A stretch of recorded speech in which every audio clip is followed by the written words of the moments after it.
Students, आज हम लोग सीखेंगे रीजनिंग में कोडिंग डिकोडिंग। कोडिंग डिकोडिंग बहुत ही इजी प्रोसेस से बताऊंगा मैं आप लोगों के लिए। और इसमें दो प्रोसेस अगर आप जान जाते हैं तो बस दो ही फॉर्मूला है, कॉन्सेप्ट है, जिससे आप पूरा कोडिंग डिकोडिंग का हर सवाल आप सॉल्व कर सकते हैं।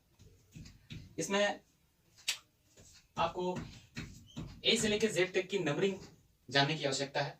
जैसे कि ए का वैल्यू होता है 1, बी का होता है 2, सी का 3, डी का 4, इस तरह ई का 5, F 6, ji 7, H 8, I 9, J 10, K 11, L 12, M 13, N 14, O 15, P 16, Q 17, R 18, S 19, T 20, U 21, V 22, W 23, X 24, Y 25 and Z 26।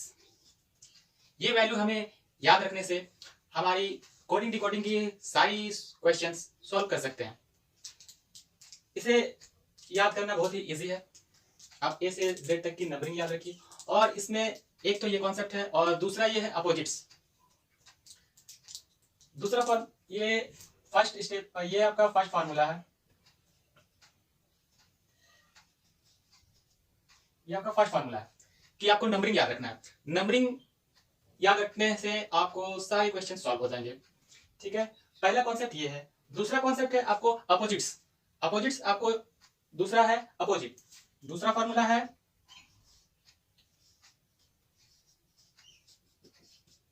Opposite. ठीक है, अपोजिट में आपको क्या याद रखना है? अपोजिट में आपको याद रखना है किसका अपोजिट कौन सा होगा। जैसे कि ए का अपोजिट जेड होता है, बी का वाई होता है, सी का एक्स होता है, डी का डब्ल्यू और डब्ल्यू का डी, ई का वी और वी का ई, एफ का यू और यू का एफ, जी का टी, टी का जी, एच का एस और एस का एच, आई का आर और आर का आई, जे का क्यू, क्यू का जे, पी का के का पी, एल का ओ और ओ का पी, एल का ओ और ओ का एल का ओ और ओ का एल। ठीक है, एम का एन, एन का एम। ठीक है, ये सारी अपोजिट्स नंबर्स हैं। तो इसको याद रखने का एक और तरीका है। अगर हमें सारी अल्फाबेट्स की नंबरिंग याद है तो हम अपोजिट्स ऑटोमेटिकली जान सकते हैं। कैसे? क्योंकि कोई भी अपोजिट नंबर्स का एड 27 होगा। जैसे कि ए जेड का अपोजिट है तो ए का 1 वैल्यू होता है प्लस 20 जेड का 26 होता है, तो इक्वल टू होता है 27। यानी कि जो दो नंबर्स को जोड़ने पर 27 आता है और जिन अल्फाबेट्स के नंबर्स को जोड़ने पर, दो अल्फाबेट्स के नंबर को जोड़ने पर 27 आता है, वो दोनों अल्फाबेट्स एक दूसरे के अपोजिट होते हैं। ये आप ध्यान रखिएगा। जो भी अल्फाबेट्स के नंबर, दो अल्फाबेट्स के नंबर जोड़ने पर 27 आता है, वो दोनों अल्फाबेट्स एक दूसरे के अपोजिट होते हैं। ठीक है, ये कॉन्सेप्ट आपका क्लियर हो गया? ठीक है, आगे हम चलते हैं। आगे हम कुछ क्वेश्चंस देखते हैं कि इससे रिलेटेड क्वेश्चंस जो हम सॉल्व करेंगे। ठीक है, तो आइए हम उससे रिलेटेड कुछ क्वेश्चंस बनाते हैं। तो पहला क्वेश्चन है, रोज को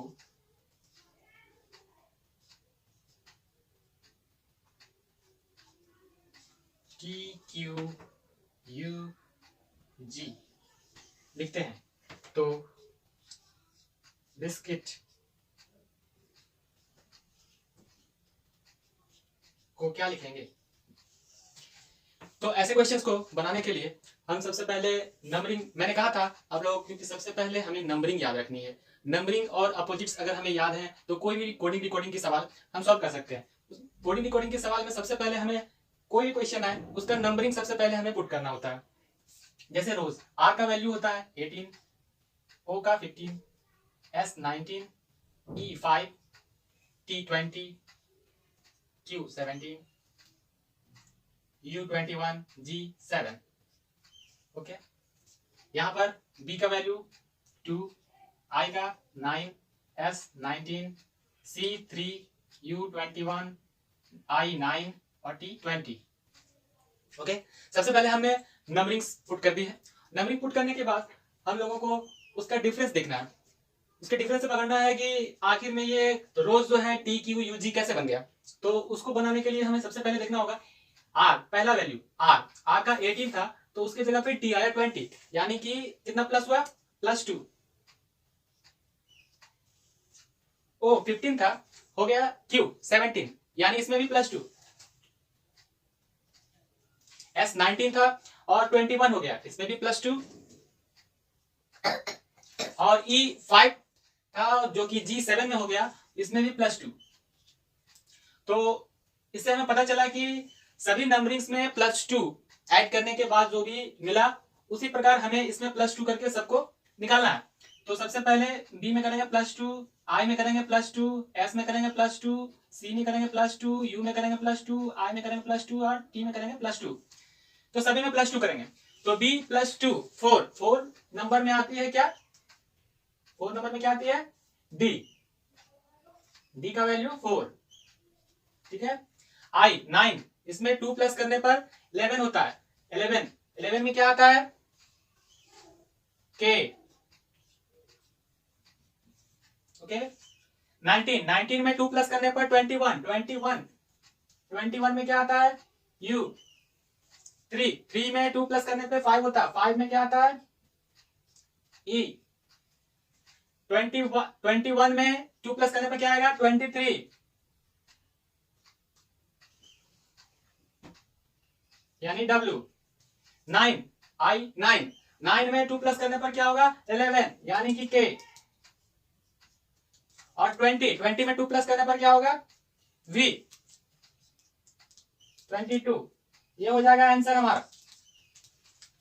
तो इस प्रकार हम ऐसे क्वेश्चंस को सॉल्व कर सकते हैं इजीली। आप लोगों को अभी बनाने में, अभी आपको लोगों को समझ में आया होगा कि बहुत ही इजी प्रोसेस है। अगर हम नंबरिंग याद रखते हैं तो ऐसे क्वेश्चंस हम बहुत ही इजी तरीके से बना लेते हैं, इसमें हमें कोई दिक्कत नहीं आती है और क्विकली इस क्वेश्चन को सॉल्व कर देते हैं। आते हैं दूसरे क्वेश्चन पे। तो सेकंड क्वेश्चन पे हम आते हैं। सेकंड क्वेश्चन में क्या है, क्वेश्चन नंबर सेकंड क्वेश्चन में है, अगर गार्डन, ठीक है,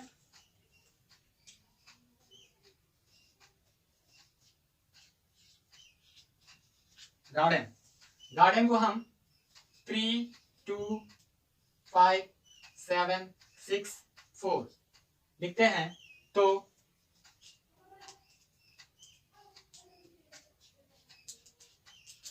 और वाटर को 9, 2, 1, 6, 5 लिखते हैं।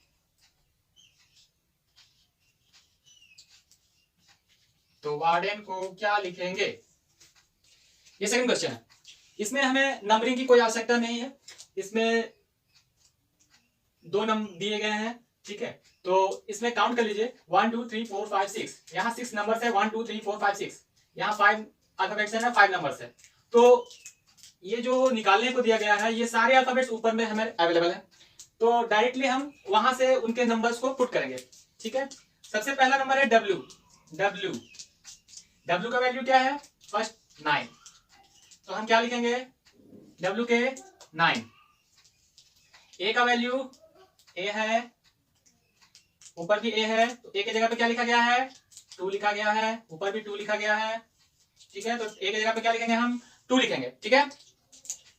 R, अब R कहां से लेंगे, यहां पर लास्ट में R है, R का 5 होता है, और यहाँ R का क्या है, 5 है, ठीक है। तो R के लिए हम 5 लेंगे। D कहां है, यहां है D के लिए क्या है, 7 है, D के लिए 7 है, तो हम 7 लेंगे। E कहां है, यहां है E, और यहां भी है E, तो E के लिए क्या है, 6 है, यहां क्या है, 6 है। N, अब बचा क्या, N कहां है, यहां है, N के लिए क्या लेंगे, 4 लेंगे, यहां क्या लिखा है, 4 लिखा है। तो ये हो गया हमारा आंसर, ठीक है। ये यहीं से नंबर को एब्जॉर्ब करके हम उसका आंसर देंगे। इस क्वेश्चन में ही इसका आंसर छुपा हुआ है। ऐसे क्वेश्चन में ही आंसर होता है, उसे बस हमें ढूंढ कर लिखना होता है। ठीक है, ये कॉन्सेप्ट भी आपका क्लियर हो गया। ठीक है, अब हम आते हैं तीसरे क्वेश्चन में।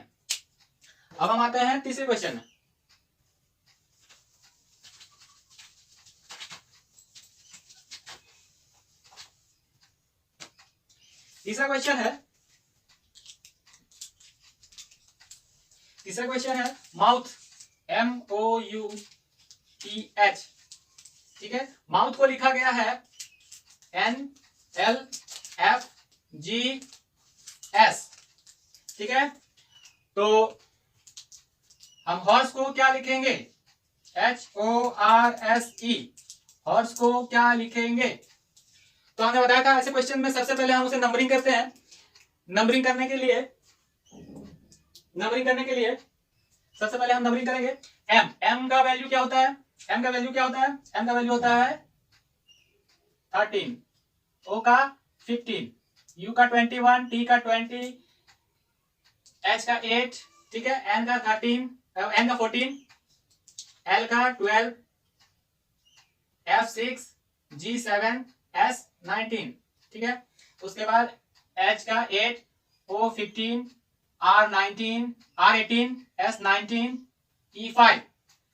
ठीक है, तो अब इससे हम सॉल्व करेंगे। तो सबसे पहले देखेंगे ऊपर वाले माउथ से ये कैसे बना है। ठीक है, तो 13 का हो गया 14, 13 14 27। हमने बताया था कि दो अल्फाबेट्स के नंबर को जोड़ने पर अगर 27 आता है तो वो नंबर्स, वो अल्फाबेट्स एक दूसरे के अपोजिट्स होंगे। ठीक है, तो M का और N का, M का प्लस N का वैल्यू कितना है? 13 प्लस 14 इज इक्वल टू 27, यानी ये दोनों एक दूसरे के अपोजिट्स हैं। ठीक है, O का देखते हैं, O 15 और L 12 ये क्या है? एक दूसरे के अपोजिट्स हैं। 27 आ रही है, U 21 है, F 6 है, दोनों जोड़ने पर क्या आ रहा है? 27, यानी ये दोनों एक दूसरे के अपोजिट्स हैं। T का 20 है, G का 7 है, 27, ये दोनों एक दूसरे के अपोजिट्स हैं। H का 8 और S का 19, ये दोनों एक दूसरे के अपोजिट्स है। ठीक है, इसका मतलब कि यहाँ फॉर्मूला क्या लग रहा है? अपोजिट फॉर्मूला लग रहा है, अपोजिट फॉर्मूला लग रहा है। ठीक है, तो इसका मतलब कि इन सभी अल्फाबेट्स के अपोजिट्स ही उनके आंसर होंगे। ठीक है, अपोजिट्स। ओके, तो H का 8 होता है, तो 8 का अपोजिट क्या होगा? 8 का अपोजिट क्या होगा? 8 का अपोजिट अभी बताया हम, 8 का अपोजिट 19। ठीक है, तो 8 का अपोजिट क्या होगा? 19, यानी 27। ठीक है, तो यहां हो गया 19 पहला।